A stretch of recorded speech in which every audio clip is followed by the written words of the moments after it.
Thank you for joining us wherever you are. This podcast episode is brought to you by the Old Ways Actual Play team. This actual play uses the Mage 20th Anniversary Edition rules by Onyx Path Publishing. This actual play is performed by adults and in an adult setting. While we try hard to stick to themes for all ages, listeners should know that this podcast includes mature situations and scenes and potentially paradox-inducing backlashes. All content, including names, places, events, companies, and etc., which may bear resemblance to entities living or dead, is strictly coincidental. My name is Michael Dunn, and for tonight's game, I will be your storyteller.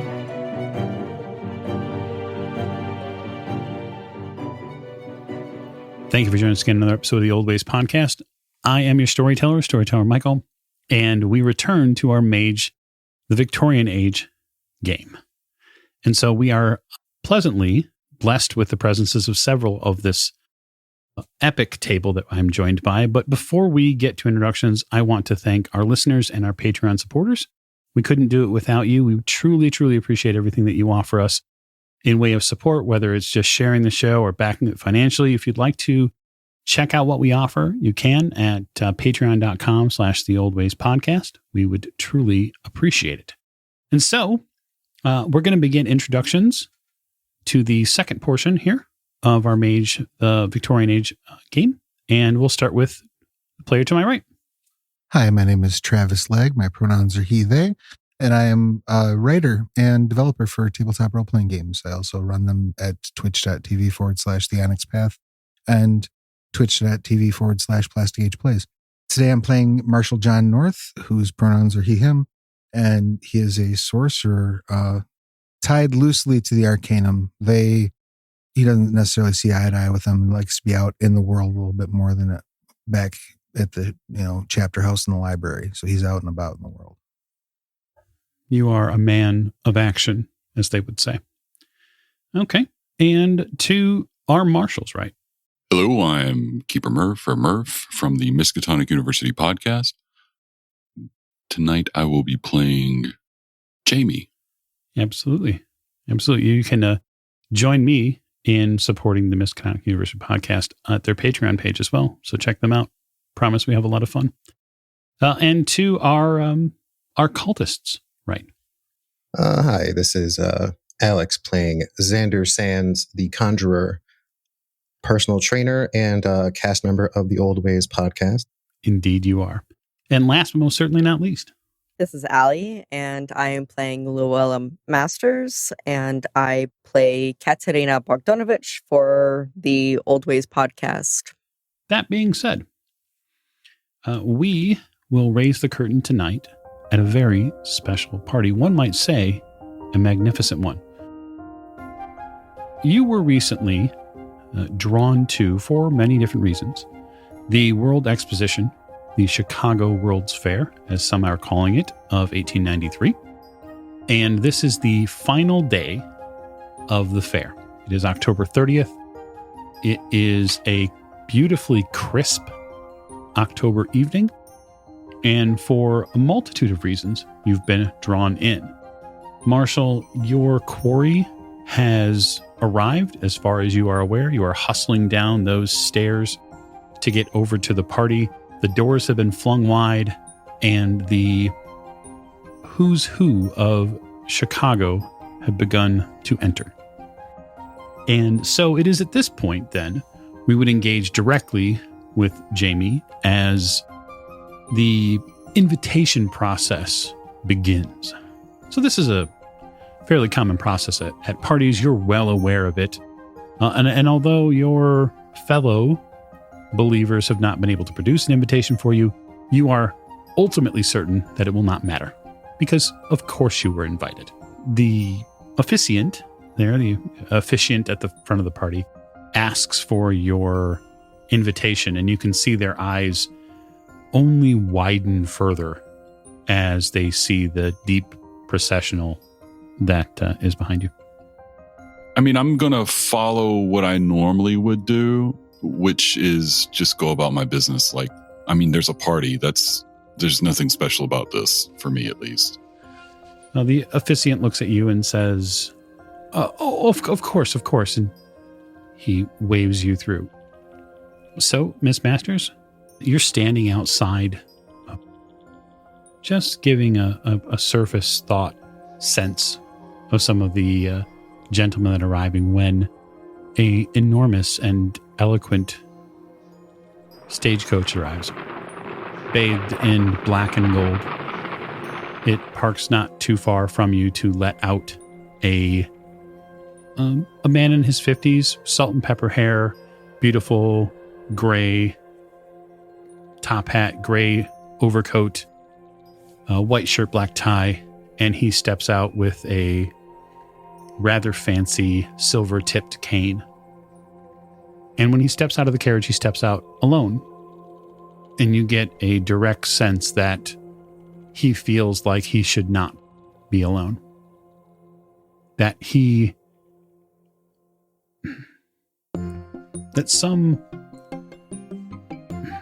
someone has besmirched his invitation, and he now must approach these grounds alone. He seems very frustrated. Is this our fella? So, yeah, Marshall, you're making your way across the grounds, and you see this is just after you've gotten your signal, and you're hustling over, knowing that it may be only the briefest of moments before he goes inside. If I don't have a whole lot of time before he gets in, I guess what I'll probably do, like, am I going to be able to get up to him or up to the party before he enters the building, or am I still going to be on my way? You'll probably be almost there. The difficulty that you're having is that there are multiple carriages now that have arrived, and so they're a natural physical block for you. Okay, and all these are part of his procession? They're likely part of the fashionably late crowd, which usually arrives a half an hour after. Right, I'm going to run up and start looking in windows. Do I see any invitations? Yeah, I'll say in one of the windows you see that, actually not in one of the windows at all. One of the drivers who is up on top of the carriage has paper, like a folded invitation in hand. Like they're likely going to be after their employer gets out of the coach, they'll likely hand it to them so that way they can take it up to the door. He's holding on to it. Yeah. Okay. Well, what I'm going to do, walk up to him. Hey, evening or morning, Marshall's office. Oh, yeah, yes, sir. Pleasure to make your acquaintance. Mind if I take a look at that? Mind if I take a look at that invitation you got there? Sure.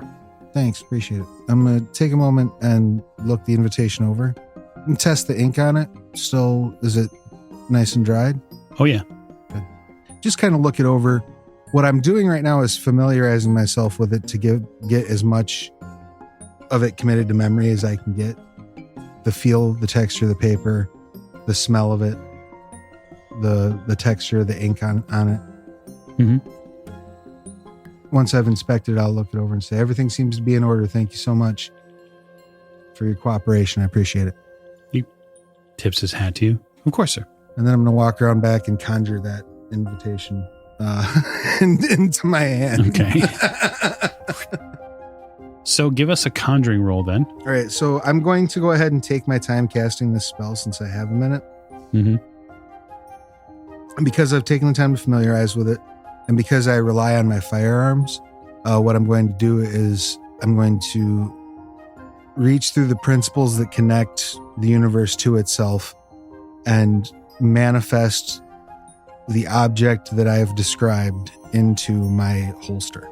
So it's just going to pop up behind my pistol and I'll be able to pull it out of my holster that way. Okay. I am going to do this as an extended action because there's no way in hell I'm going to cast the spell in one shot.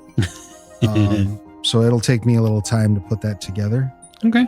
But that would be, I would assume. And quick question, I guess. Do you want to use simplified aspects or the complicated aspects for sorcerers? I think simplified is fine. Okay, cool. So that's really going to boil down to, with conjuration, it's a sheet of paper so size shouldn't be too big of an issue. If it's in the grasp of someone who is actively resisting it, it incurs a +1 difficulty. And attempting to move a resisting target is a +2 difficulty. I'm not actually trying to move a target, I'm trying to take something from them, so that'd be a +1. So it looks like I would need 2 successes to be able to do that if we're using simplified aspects. Yep. So wits, firearms.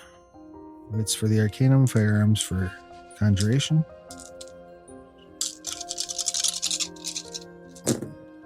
First attempt. So difficulty 2, so that's 6 successes. Or 6 difficulty, rather, because of the him trying to resist. It's 1, 2, 3, 4 successes on the first round of attempting. So if it appears in my hand, I'm just going to double time it around the length of the carriages and come around the other way. I will say that when you draw your hand back there, you can feel it appearing. Okay. And almost as if the universal pocket is, you have your hand in it and it is coming out. It's not fully there yet. Okay.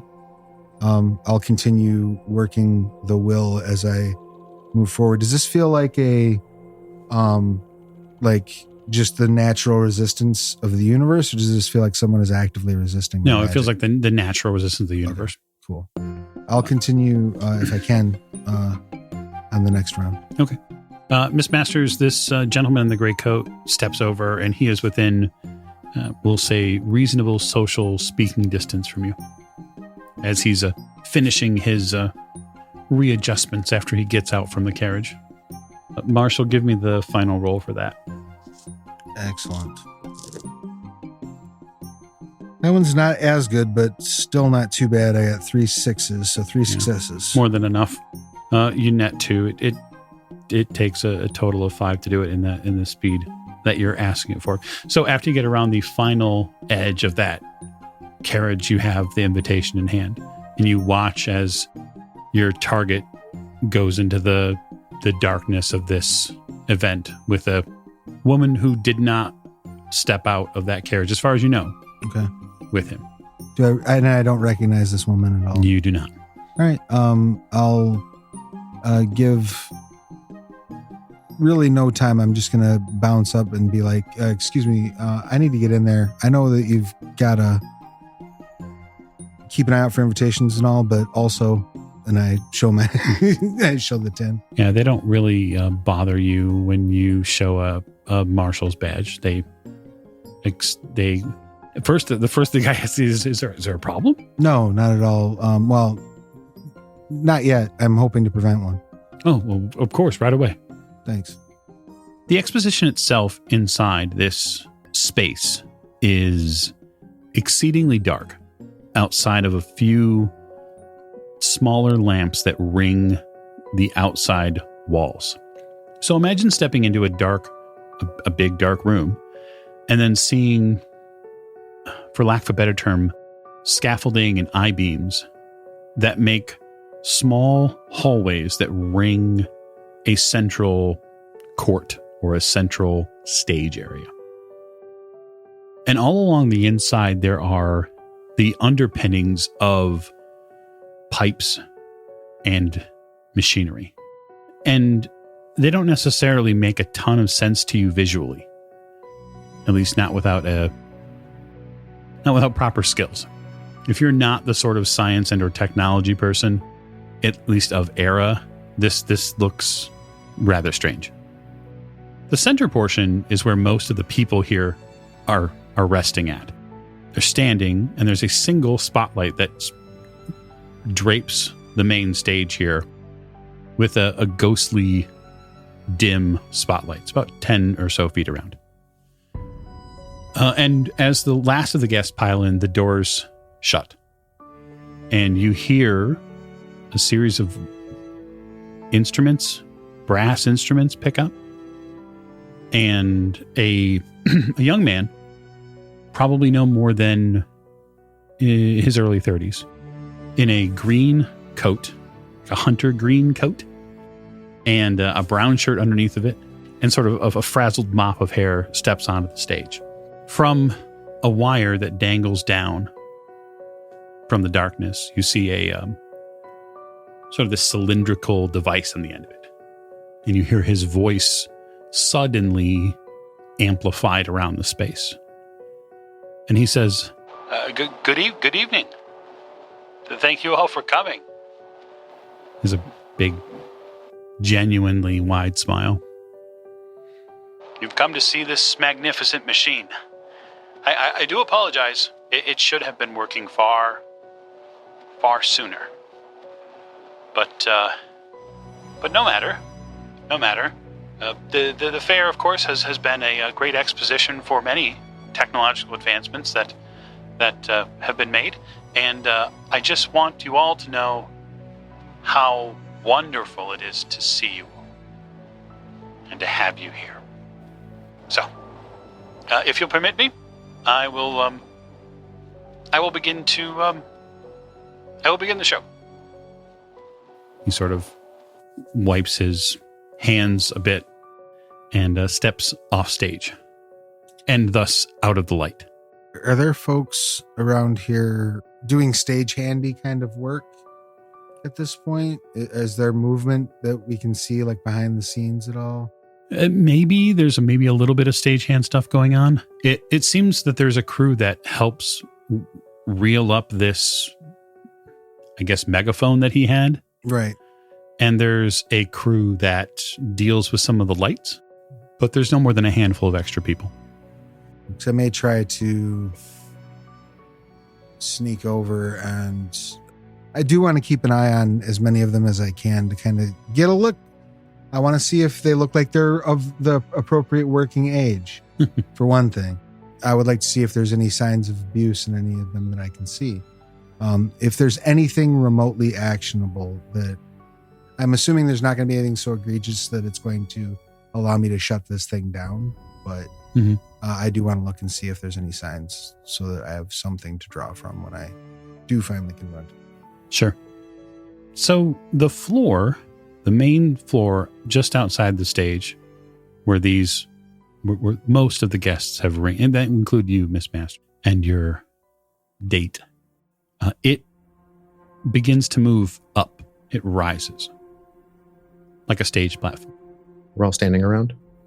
Yes, because there's no seating. Mm-hmm. This begins to naturally separate some of the crowd from the rest. So there you do get a few people who decide to stay on that level and go up, right? Almost as if, a bit of college fun. People are trying to I don't want to say abuse the show, but people are having fun, right? Sure. There's been libations before this, and those people were enjoying themselves.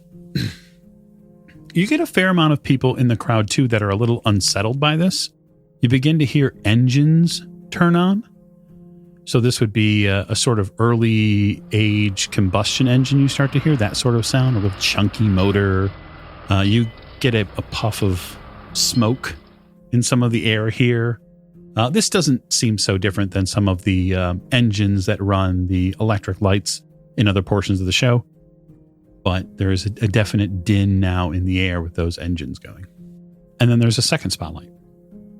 And you see far up above, probably 10 or 15 feet, you see this same man. And he says, this wonderful machine is going to allow us to do so many amazing things. It is going to revolutionize travel. And I know that we as a people are moving. We are going places. We are on a journey. And this journey will take us places, as long as we are willing to believe that it is possible. Will you, with me now, take hold of the handrails here on the inner ring, just down there? You can see where the stage is lifted up 10 or so feet. There are fashioned handrails for someone to hang on to. I'm going to go grab a handrail. What does Madeline do? Madeline doesn't move. She looks unsettled. Is Madeline wearing gloves? She is.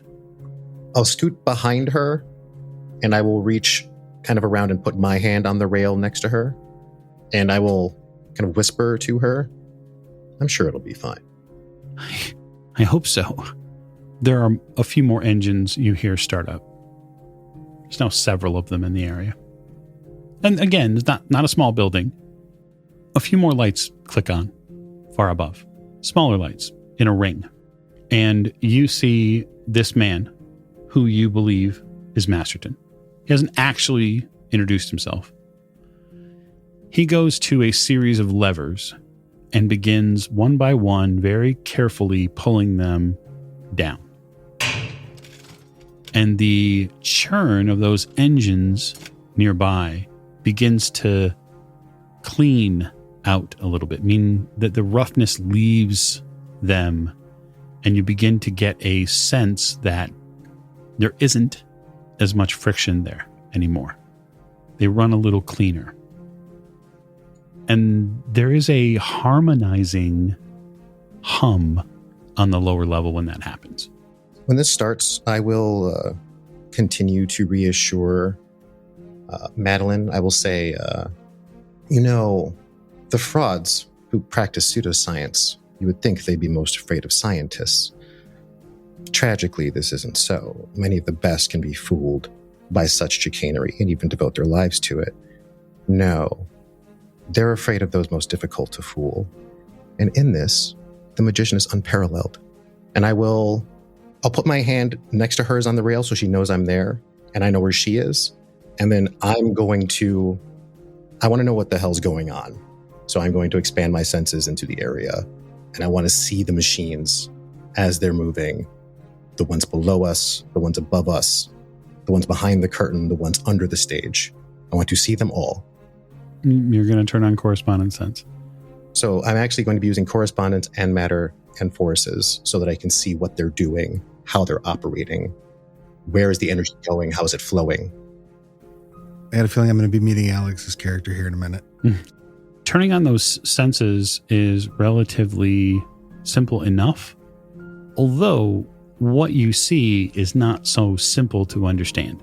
So behind the curtains, behind the stage, as it were, that has been propped up, there is a ton of tapestry being woven here. I think that's the best way I could put it. And it is dancing along on a knife's edge between what is acceptable and what is not. And the engines themselves are fueling massive air intakes, vacuums, that are pulling in air from the outside. They are superheating it inside this section of the building and then pushing it up. And what you are seeing are these large billows, these large, basically bags of air. 6 or 7 of them are being filled with an enormous amount of hot air in an exceedingly quick time. And what you see in that forces through the heat, right? You are also seeing an expansion of the building. And it's about that time when everybody here hears something begin to break. And that's wood and the ceiling. Upon that happening, there was something I wanted to do. Sure. Specifically, I'm going to continue speaking to Madeline, say no matter what happens, do not let go of my hand. And I will erect my ward versus harm. I feel compelled to also mention that I am carrying two spatial anomalies on my hips. Yeah, there's that. So I definitely erect my ward versus harm. So matter, forces, and correspondence, right? Mm-hmm. No prime in there, yes? Mm-mm. You're not sensing energy flow. Okay, just making sure. Just the forces. Yeah. Hopefully you feel like you got enough of the perception magic. Yeah, enough there. To be scared. Good. So if I can ask Jamie, what are you and your brood doing this during this time as things begin to whir into action? I'm not sure I'd be real pleased with this. Just in general, it's not really my scene. I think I missed the memo part of this being a machine unveiling because I heard party and just kind of glossed over the rest of it. So I'm not sure that Jamie would be very ecstatic about this, oddly enough. But at the same time, I have no conceptual idea about what the hell is actually going on. My thing is people, and this is definitely not people. So I imagine he's a little freaked out. But what they're doing, they're carousing. I mean, or at least they were until this thing happened. They were having a great time with everyone. So, Miss Masters, your escort does not appear to be enjoying this at all. Especially when the sounds of wood breaking above you begin to filter down through. Even through the attempts that Masterson is making from his perch to calm people, you can tell that he's struggling to do that. And it's clear that your date is holding on very fast to the handle that he was told to grab. Am I under the effect of a spatial effect at this point? Are you under the effect of correspondence magic? Yeah. Not yet. Okay. I would say the only thing that you're under technically effect of is forces, technically. Okay. But it's not you directly, it's the space you're in. The space I'm in is under the effects of forces magic that's heating it up? That's not, technically, yes. It is heat. It's heating the air that's coming into it. Okay. And it's breaking things. I mean, does it seem to me like this is not going according to plan? Does this feel panic? Does this feel... You feel panic from people around you, but not from Masterson. It feels like something is happening to the space that you're in, but not in a crashing sort of way, but more as a birthing sort of way. I think that's the best way I could say it. I'm going to hang back, but what I am going to start doing, though, is realigning the chambers on my pistols and the hammers. All this work while they're in the holster. If I got to do it one by one, that's fine. But I'm just going to start working up a counter magic pool. Okay. Just start making sure that I'm gathering as much energy around me as I can, so that if I need to unweave an effect or something like that, I can do so. Okay. Within the next minute or so, as this building is jostled, you all feel the strong grip of gravity give way, and the building lifts into the air. As it does, the space that you are in, right, as you come out of this building, you watch the building fall away from you. The inside of this space is lined with windows, and the exposition falls away from you as you rise into the air. So, yeah, at this stage, Jamie's freaked the fuck out and is probably freaked out enough in order to change personalities, because that's a flaw. And because I'm also got a decent amount of life, changing personalities means that I change everything. So I probably am going to shift into the asshole Dionysus figure, which is the more dickish, brutish version of myself. And I don't know that I have a whole lot of control over that right now. Just because I don't think I've ever been in this kind of a situation before. Probably not, no. And I'll bring up a mind shield as well, just because I don't know what else to do. That is reasonably fair. So with Xana, with your senses still up, there are continuing effects that are continuing to go off, right? And there's new things that are happening now. So the space that you're in now is no longer dark, as the lights come up to what we would, of the time, would say would be full brightness. Okay. So you begin to get a lot of light in this space. And Masterson from his perch says, we're going to all ascend to the heavens together on this magical ride. This wonder, this magnificence. We can travel anywhere we want. Anywhere in the world. And even beyond. Again, I'm not a real big fan of this at all. And he's standing out in front of everybody, I'm assuming, right? He's still up in front of everything. Mm-hmm.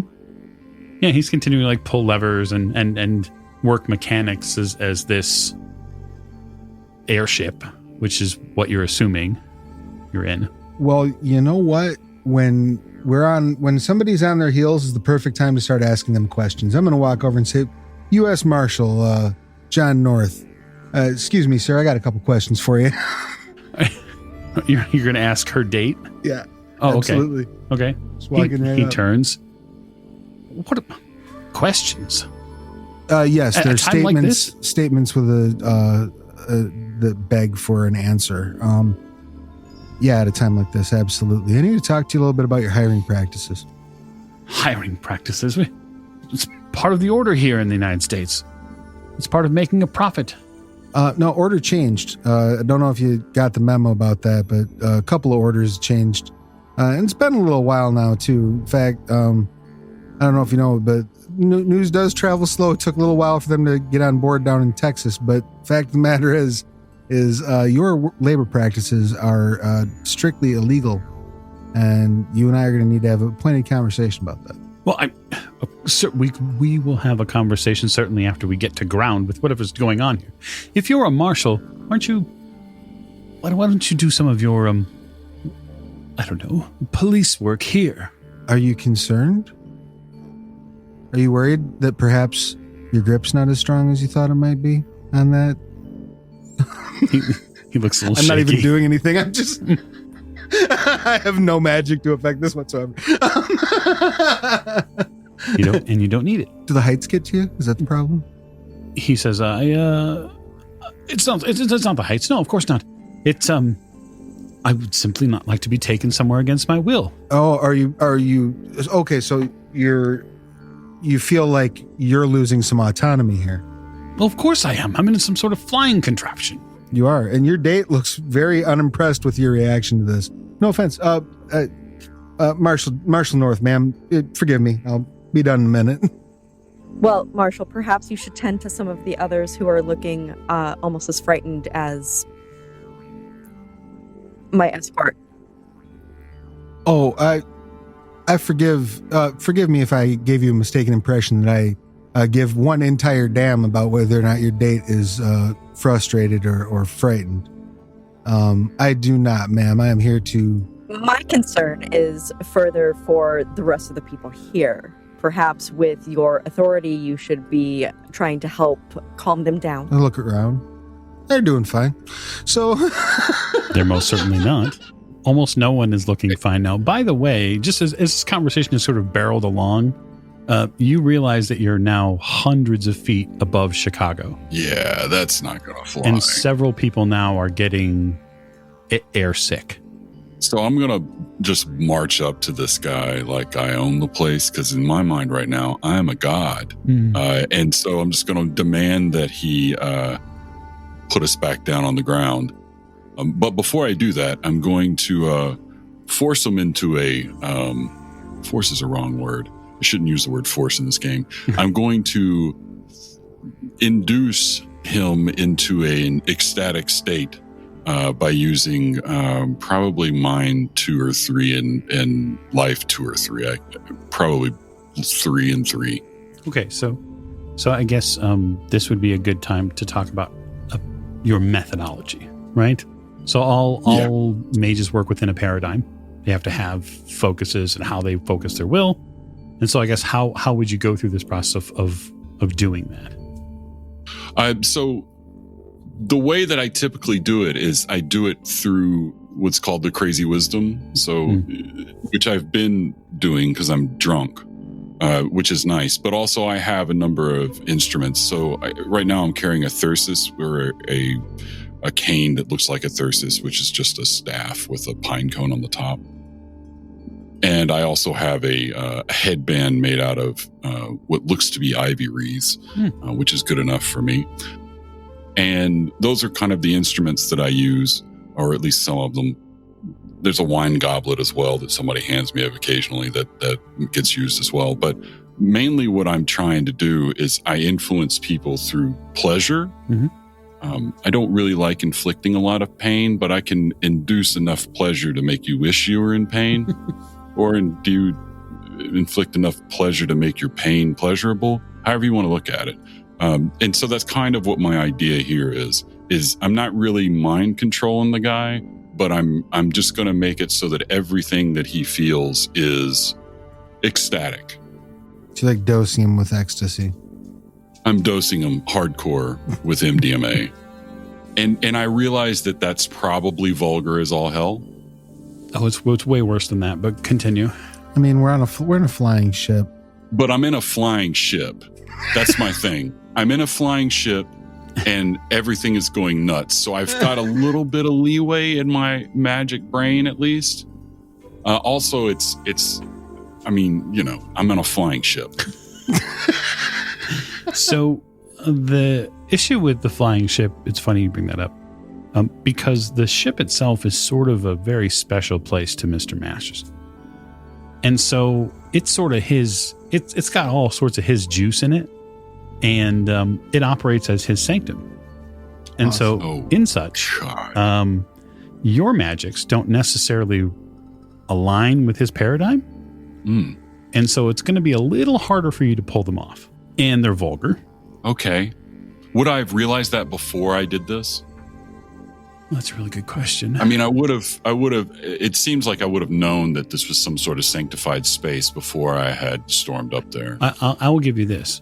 You would definitely know that your magics here would be harder given the environment that you were in. Whether or not you would know it's his sanctum is a sort of separate. No rules have been made or perceptions have been made to assess what the space is truly, right? Right. So I want to do the same thing. We'll retcon it slightly. I won't march up there. I'll do it from afar. And there's a reason I carry a cult with me. It's going to take me a little bit of time, but I get to add the dice. And that, I think, is the ultimate goal here. Okay. As far as the cult goes, in what way will they be a part of it? This is a normal working for us. This is something that we do on a regular to induce ecstasy. Mm-hmm. We're just amping it up a little bit in this case for this guy. So this is a normal thing. We're about to really get our drink on is what's about to happen. Okay. And they're going to be dancing. They're going to be pulling out. All of a sudden there's going to be some music going down in case there wasn't any already. It's going to be all kinds of crazy. I mean, it wouldn't be with witnesses. It would be without witnesses, obviously, because you're doing it, I think, in a way where no one would recognize it's going to happen. You're placating that portion of it enough. That said, it's rival magic being cast inside of someone else's sanctum, and that's going to be harder for you no matter what. Right. So yeah, go ahead, give it a shot. What does the extra die give you for taking your time at it? Because I don't want to do it all at once. So per additional turn, for each roll, the maximum is -3. So if you really draw it out, right, it would take you a little while to complete the effect, but that would lower the difficulty. I guess, yeah. Tell me how many turns a minute. How many turns are you going to spend getting this thing rolled out? This party. We'll do 3 turns. Okay, so it's -3. So it's highest sphere. You're trying to affect 3. him.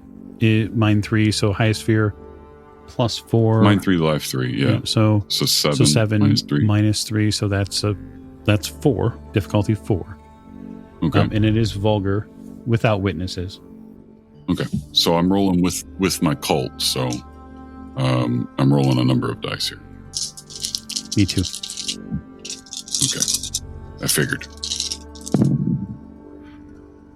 Okay. What was the difficulty? 4? Yep.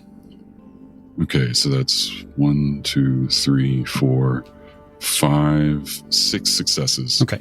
I'm going to strip 4 of those away with counter magic. Okay. And so Vulgar Without Witnesses gain 1 point of paradox plus 1 per dot in the highest sphere. So that's what? 4. 4. So gain 4 paradox. That's a special tool we'll use later. Reality just got a little bit ickier in here. Yep. And so I'll never know. No, you sure won't. But the effects might hit you.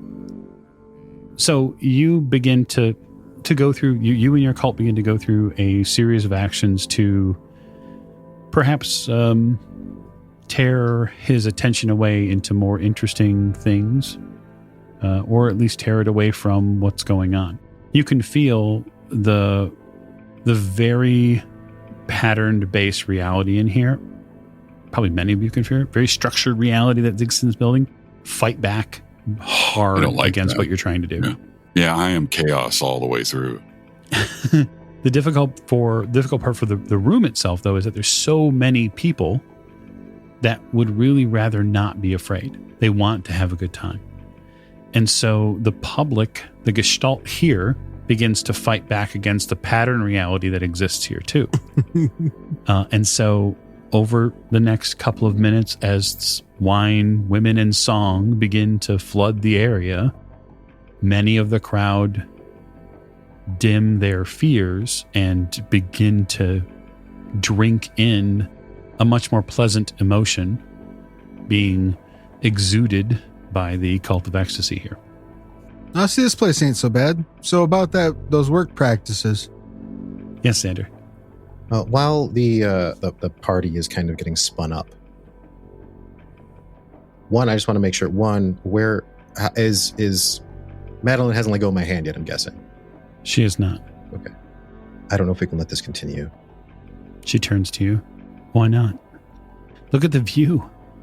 Oh no, it's beautiful. And the practice is not to challenge, but to entertain. Everyone is thoroughly entertained. I don't know what happens next. Whatever the man in the machine wants. That's my concern. I don't know how far ahead he's thought. Probably not far enough. Perhaps a word with him.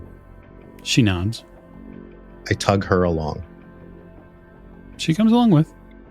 And I will approach the person who we believe might be Masterson. I will say, Masterson. He looks down from his perch. You get his attention.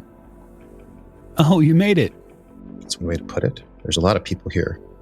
He leaps down from the higher, I guess, perch onto ground level where you are. He's not very graceful. He sort of half falls, half steps off, picks himself up and dusts himself off. I'm so glad you've made it and you've met Madeline. I gesture to her. Fantastic. A lot of people are concerned here, and I'm sure that these people want to look upon the impossible. I'm sure they're ravenously hungry for surprise and wonder and astonishment. Aren't you concerned that somehow when their mind begins to seek a way to explain it, to make sense of it, that the irony of the impossibility of what is to transpire might not be known because it isn't? Yeah, you speak of folly as if it is a sunk cost, a fate which I cannot possibly steer us away from. Look at the party. No one is thinking about impossibility. Everybody's thinking about how much fun they're having. All I want to know is, how are we going to land? Land? Why would we land? There is a world that exists beyond this one. And it's one this ship can take us to. You're all so blessed to come with. As I said to Madeline, the practice is not to challenge, and I reserve respect for fellow practitioners, but some secrets are to be kept. Masters and... Certainly, you'll get no argument from me. There are certain things that cannot be shown. Yes? But there is a way to let someone experience things without them understanding the core knowledge. You must understand that. They can experience the show all they like. And then they will leave this place at some point. Oh, yes. Certainly. But you're saying not to their home. Chicago is such a boring place anyway. I look at Madeline. Does she seem at all uncomfortable with this? No, she's smiling right along with him. I let go of her hand. She steps closer to Masterson. You can definitely tell, Xander, that there is something squirming. Like he's uncomfortable. It seems like he might have to go to the bathroom. You're not really sure. He is physically fighting something, and you can. I'm not saying you can see like something under his flesh rippling or anything, although that would be cool. But yeah, I just want to approach from behind as Xander is continuing to talk to him. So Xander would absolutely see a robed figure begin to move towards him. So here's a question about what I know about Jamie.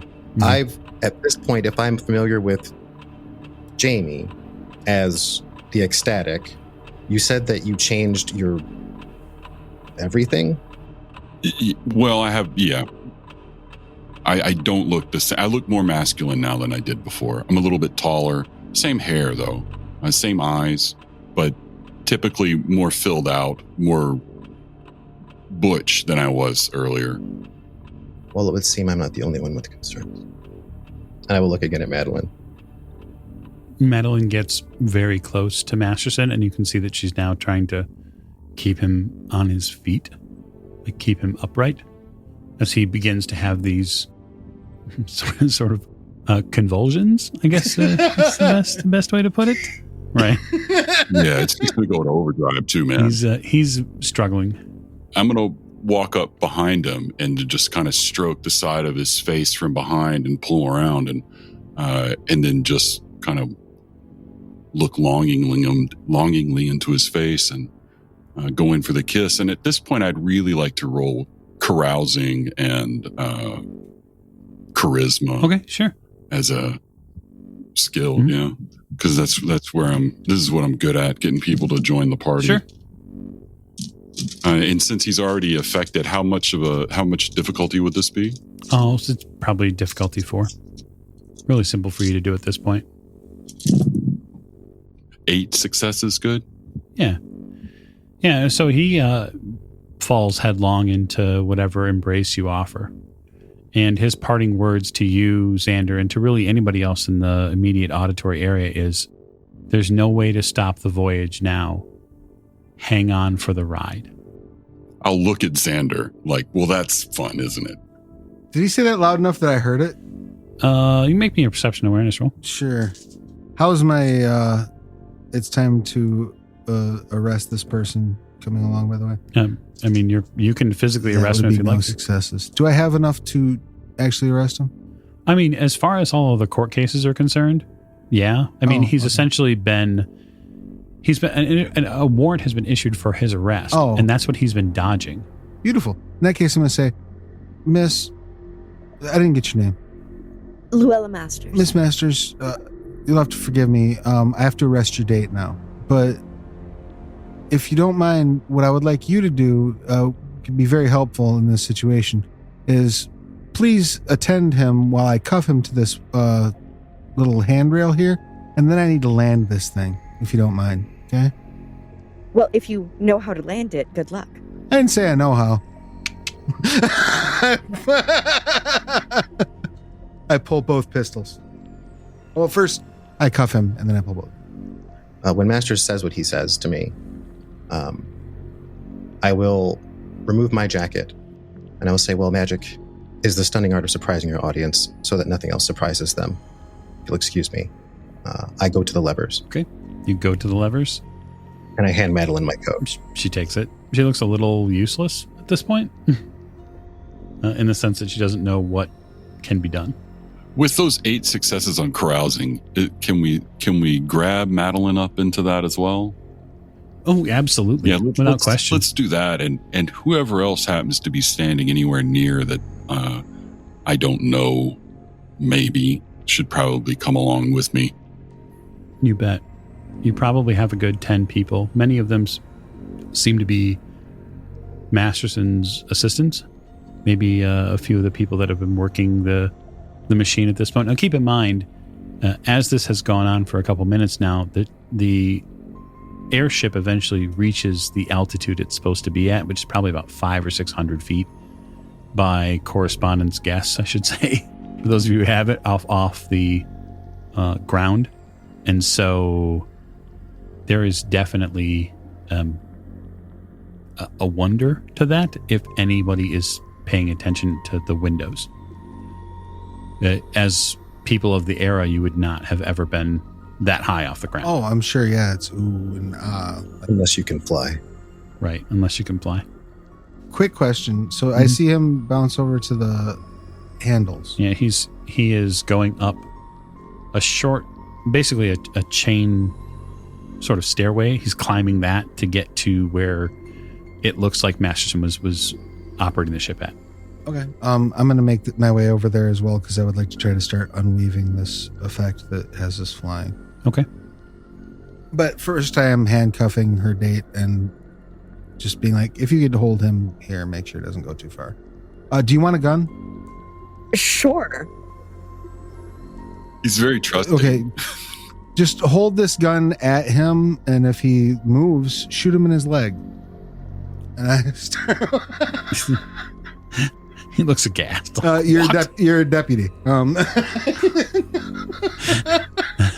So the party floor, which at once was filled with just all sorts of really concerned people, has broken out into what can only be described as a traditional Greek orgy.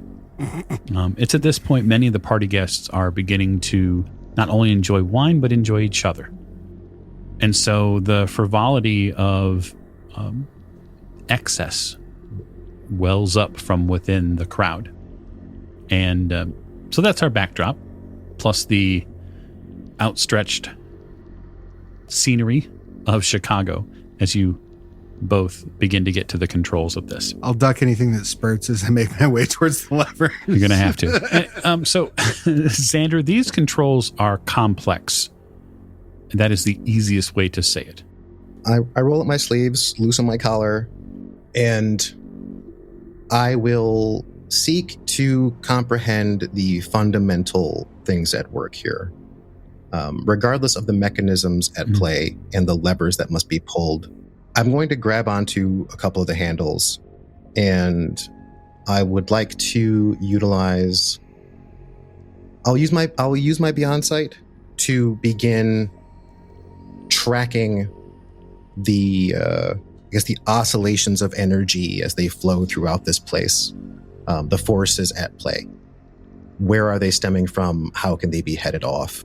I mean, I understand this is super pseudoscience, but I'm willing to wager that if this thing is a wonder of sorts and it has to follow rules, then these levers are functional to some degree. I think that's an interesting theory. It is. And you know what? I mean, really, magic is a lie anyway. But I need not be a liar. So I will attempt to, both through whatever understanding I have of technology and science with my my spheres, I will do my best to get an understanding of the machine. And if I have to start playing with things, I will. Okay, so there are really two rolls you can make with this specific sort of challenge. And this is not based in any sort of Victorian era source book, because obviously we are still awaiting it. So I'm going to make sort of this up as we go, which is the best sort of magic to make. There are two potential rolls you can make. One would be a wits technology roll.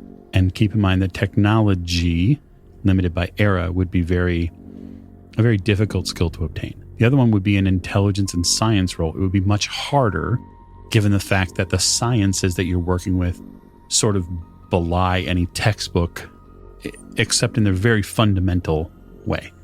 So those are your choices for the roll. You, of course, have willpower that you could spend. I will wits technology. That's a good place to start. How does willpower work in 20th? Do we know? It's just the same as it always has. If memory serves correctly, you spend one before the roll. Spend one before the roll, gain an automatic success. Yeah. You can only spend one? Yeah, and you have to get a material success for it to count. You said wits technology, right? I did. Difficulty? 7. Because of the inherent pseudoscience or super science. Any offset based on the sensory input I'm getting? You're using forces input, right? Forces and matter. And correspondence. Because of the forces magic you're using, I'll give it to you at 6. So 3 plus 1 is 4. I'll give you a truncated version of what you come to understand. This machine is marvelous. It is a wonder. And that in and of itself is part of the problem. Yeah. Part of the problem is this wonder is meant to do basically, as far as you can see, a single thing. And the thing that it does, and does very well, is it flies. And that's fantastic. In fact, one might say it's marvelous. But the problem is that it is a circuit that has been initiated, and sort of it, from what you can tell of the levers and whatnot, that portion of the action is closed off now. It is doing its thing. And you don't know yet how to make it stop doing that thing, nor do you understand yet how to make it safely not do that thing. Don't worry, I got an idea. Who is this person that just walked up?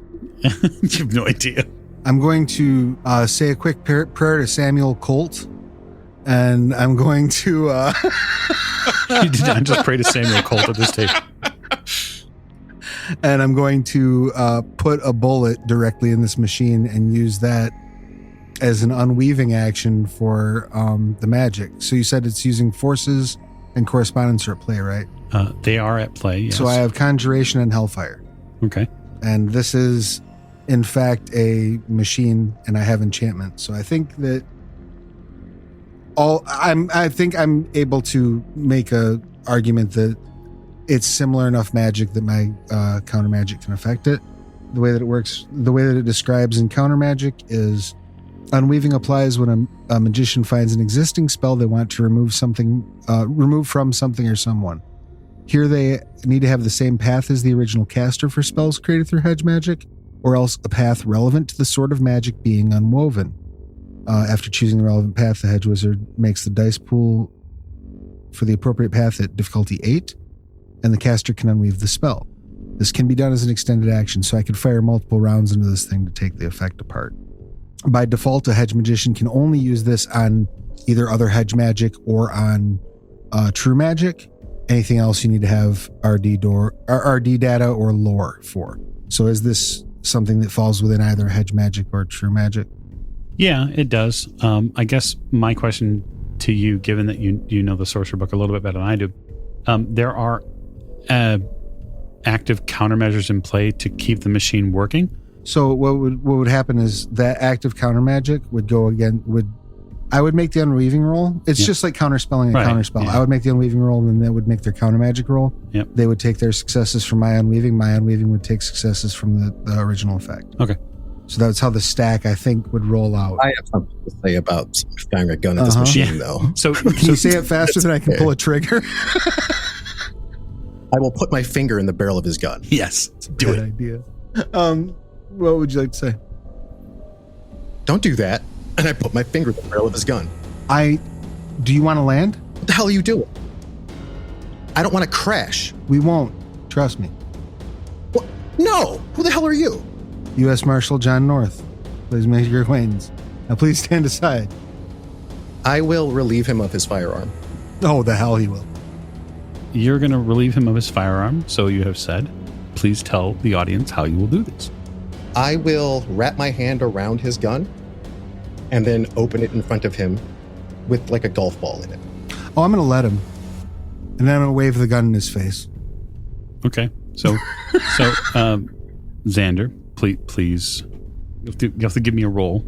Yes. So I'll be using correspondence to matter 2 to transform the gun into a golf ball. Okay. So it's vulgar without witnesses. Mm-hmm. So you're trying to replace it with a golf ball, right? You're putting the gun somewhere else. No, I'm transforming it into a golf ball. Oh, I'm going to counter magic that shit. Fantastic. So what's corresponds to matter to? Oh, actually, this will be matter 2 forces too. Sorry. Okay, so Don't be transforming it into a golf ball. I'll be transforming it into a puff of smoke, basically. So difficulty 6 for you. Highest sphere +4. Yeah. I would make the argument that enchantment and hellfire would allow me to make this counter magic roll. I think, yeah, I was certainly. I think, yeah. Given what I know about that character. I will also spend a point to quintessence and willpower. I don't have any quintessence, so I'll just be here being sad. And that's 0 successes on my counter magic roll. Be 4 for me. So 4 successes for you. So it becomes a puff of smoke. All right, then I slap my hip. The gun that was in her hand appears in my hand, and I shoot the machine.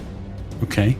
So I don't have to worry about vulgarity with you. Right. That's fantastic. So, Miss Masters, your gun disappears.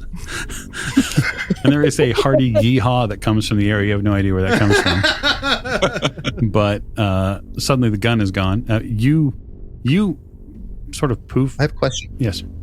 If I have active correspondence magic up and he's teleporting a gun to his hip, can't I teleport it to my hand? I've been carrying that correspondence magic this entire time. You've been aware of that effect. I know. Hey, you can try to cast around it, yeah. So I will intercept his gun. Okay. He slaps his hip and it pops into my hand where the puff of smoke was. Okay. I'll counter magic his interception of my hand. Please. And this is where the mage games get fun. Yeah. It's all fun and games until people don't work together, which is exactly. I'll spend what a point of willpower on this counter spell. While they're going down this one-upmanship's level here, I'm going to ply the guy with lust and drink and carousal in order to see if he will eventually give me the secret of how to put this thing back on the ground. Whether that means not landing it, but making it break enough to fall out of the sky, I don't really care at this stage. So while this is going on and while your impromptu but yet amazing orgiastic event continues, Masterson conveys to you very, very easily over whether it be, some sort of mental link or whether it be in Totally out loud abrupt, at this stage. It doesn't matter. Abrupt breaths between, the need for drink. He tells you that the machine's goal is to take all of us to the Umbra.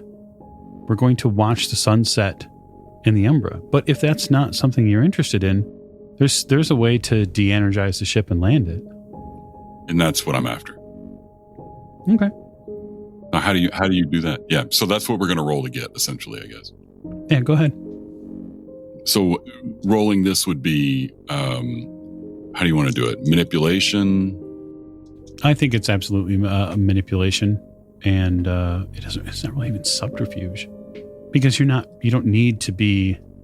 You sort of have him in the mental. Yeah, he's all of his barriers should be. I don't even know that you wiped. need to roll for it. Really, Be like persuasion, maybe. Yeah. I'll give you manipulation, persuasion. Okay. Carousal. Yeah, sure. Manipulation, carousal. Oh, leadership is what they replaced it with in this edition, I do believe. I like carousal better, especially given what you're doing. Yeah, I think so. Oh, and I got 2 successes in my slap fight with the correspondence mage thing. And the difficulty? I got 3. I can almost guarantee I've succeeded, given what I just rolled, though. I think the difficulty for you in this case is probably 5. Yeah, okay. Then It's not something he wants to give up. I've literally succeeded on every dice I rolled. Oh, so there's 7 successes. So he conveys to you the process of the levers and what they do and how they work. You're not certain that you can necessarily completely control it because you've never done it before. You haven't probably driven a whole lot of, any machinery at this point. But he tells you that if you want to land, he can land the ship if that's what you really want. I just think that we're going to need more wine. And the only way we're going to get more wine is on the ground. Oh, he gets an exasperated look on his face. No. Wine, spirits, all of that are available here. The machinery does that. It can even make food. We don't need to land. If your only goal is wine, I can supply us for ages. Well, we're going to need bodies as well. Look at these women, these men around us. Look how worn out they are. It's only been 20 minutes. We're going to need fresh meat.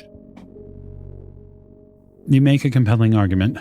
He stands up and readjusts the shirt that he's no longer wearing and the belt that he no longer has on. And he says, I'll be at the controls as soon as I can. And then promptly falls over. Yeah, no, there you go. Well, it's a good thing he told me. So I'll make my way back over to where the levers are. We will return to the slap fight. So you were going to pull up your pistol. You pulled up your pistol. I think with all the slap fighting, the gun wound up in Alex's hand, which is fine because I'm just going to punch him in his motherfucking face. Congratulations on having a gun. Yak him. Okay, so I think at this point, if we're going to enter a physical altercation with the two of you, I think initiative is in order for sure. That's fair. You're both wonderful players, and I don't want to do it, but we're going to talk about punching people. We're going to have to. D10 plus Dex plus Wits. Yep. Okay. Cool. Roll a D10. 14. Yes, Miss Masters. Okay, so while all of that is happening, all of that's very exciting. So I happen to know that Weatherton is, using child labor. And since he doesn't know that I'm a nurse and all of that. Okay. Oh. Jeez. This shit got real dark quick. Fuck me. Remind me not to piss her off. Listen, don't mess with choristers. I keep telling. No, anyway. So the leeches are an object you already have. The magic you're doing it's vulgar given the sanctum you're in, but it's not with witnesses. One would argue at this stage that the sleepers are all sleeping they're all in an altered state, I would say at this point. Yeah, I totally agree with you. It's just that given that this wonder has a sanctum inside of it's the magic she's using is not in his paradigm, and therefore there's all sorts of problems with it. So go ahead and give me an RT roll. Okay. And the deep sicko inside of me wants to see you beat the counter magic roll, because I love the idea of the celestial chorus basically, taking up Tremere blood rituals here. 5 successes because on 3 dice I have certainly. Okay, so you net 3. So we'll say that you can fill 1. I guess walk me through really quick with this bottle of leeches.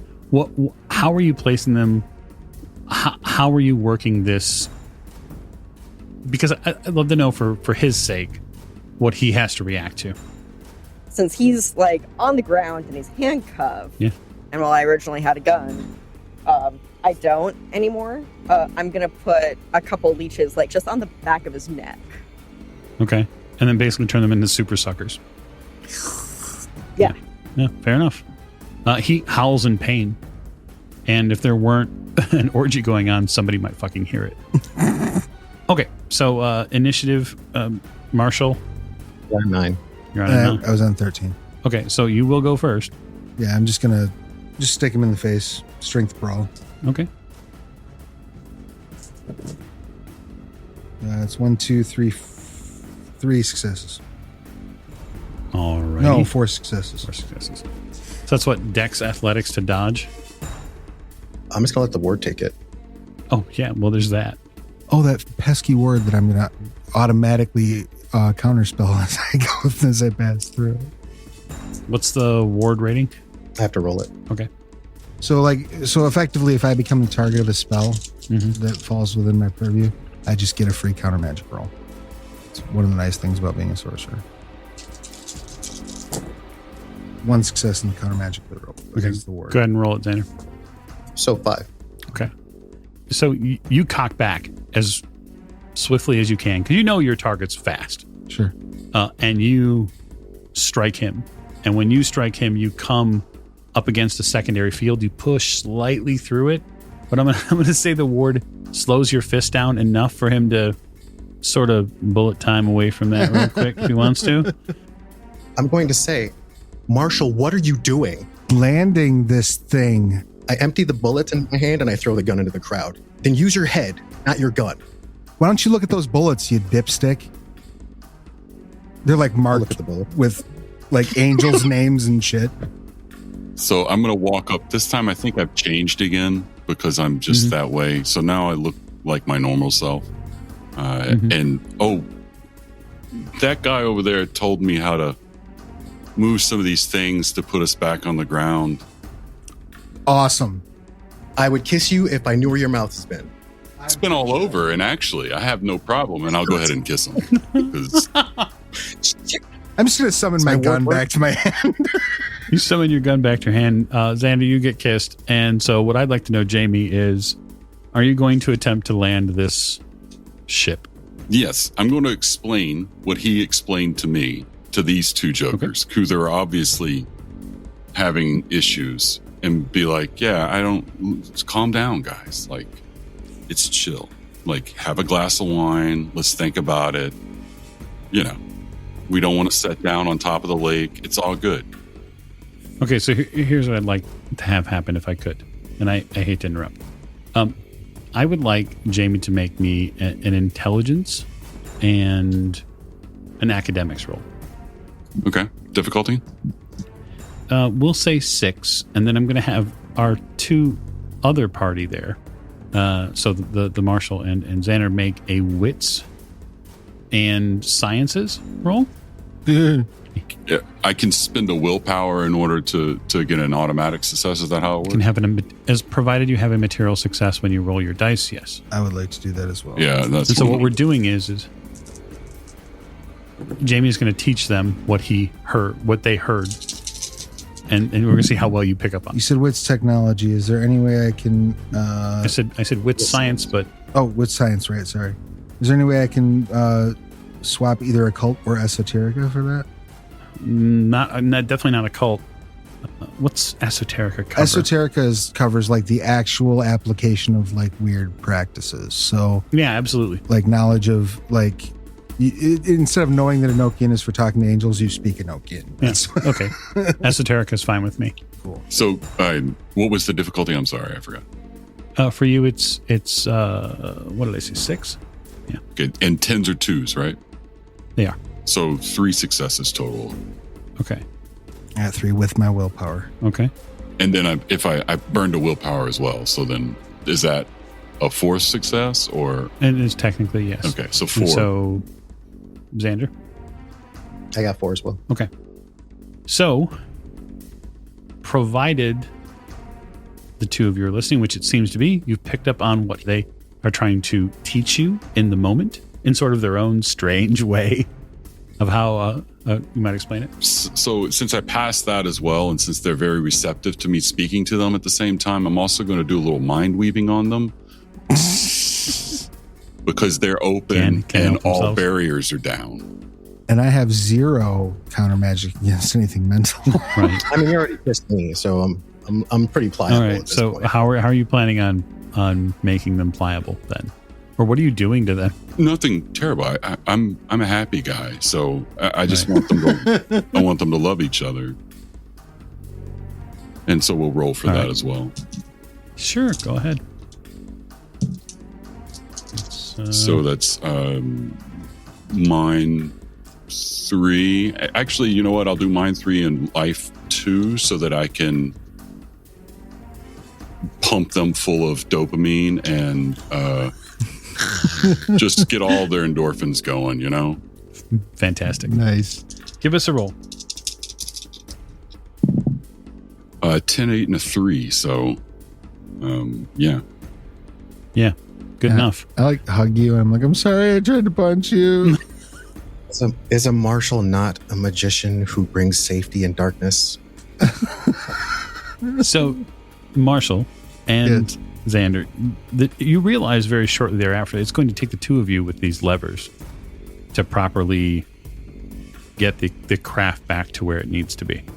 So what I would like is Xander to roll 4 dice and you to roll 3, your material successes from the learning roll. Sure. Right? In an attempt to land this safely. Can I spend a willpower on this roll? You absolutely can. I would like to do so. Same, bro. Same. Yes. What's the difficulty of this? The difficulty is obscene 7. roll? I got a big fat goose egg. All right. Yeah, 3. You got 3. Wow. So this becomes more of a the Marshall, you giving instructions and Xander actually doing the lever pulling because of it's just how it ends up working. Sure. So the ship slowly descends back out over Lake Michigan. And for a while there, things look a little dicey as you get real close to the water. And then at the last minute, Xander managed to crank down one of these final levers to pitch the ship back towards its mooring station, which is the building that's broke. And you elegantly land, elegantly crash, whichever you'd like to use. But the floor of this airship runs aground, and you sort of chew up a ton of the former swampland that the exposition was created on. But you come to a rest, and the airship powers down. You feel the engines finally give way, finally stop running. And everybody else who's here doesn't really notice. They're either passed out from Jamie's hard work, or they're cuffed to the I guess I better go collect that guy. That's the other thing, is that while they were doing the levers deal, I'm going to go ahead and alter my own body chemistry a little bit so that I'm just exuding like a psychotropic, and then walk through the crowd and just rub up against, touch everybody, kiss everybody I can. Oh yeah. So that by the time that we get on the ground, like nobody knows heads from tails. Yeah, it's fairly clear that Worthington, when you collect him, is completely out of his mind. That's fine. He doesn't remember a thing. You see that there are 2 very large red marks on the back of his neck. They look like a bunch of bursted blood vessels. I assume it's just the Technicolor badge that's standing behind him that did it. And It's possible. and then I just say, listen, Ralph, we can't do this anymore. You and I have got to take this one, turn him in, and then no more benders. Right. So you uncuff your target, and along with some of the other crowd. You do have to make him proper for public That's viewing. fair. Yeah, But I hang my holster over his modesty. so I would like to visit with the marshal before we break. Certainly. It's okay. Sure. What's up? I will approach him after relieving. I don't know. Actually, you know what? I'm gonna leave my jacket there. I don't know what it's been used as at this point. It's probably just stuck over there it's been somewhere. It's starched. So I will go over to the marshal and say, you do good work, and maybe next time we meet, it won't be quite as dramatic. And I will hold the bullets out that I stole from his gun in my hand, and I will hold it like a fist over his hand. Sure, and I'll hold my hand out. And when I open my hand, I'm actually going to drop Samuel Colt's gun into his hand. Sweet. Steal right now. and I think on that note, it is time to end. So thank you so much for being a part of Mage the Victorian Era. I hope that you enjoyed it. I hope that you will go out and investigate all sorts of Onyx Path products. I know that they would appreciate it. I would like to extend our thanks to them for their support along the way. So thank you, and good night.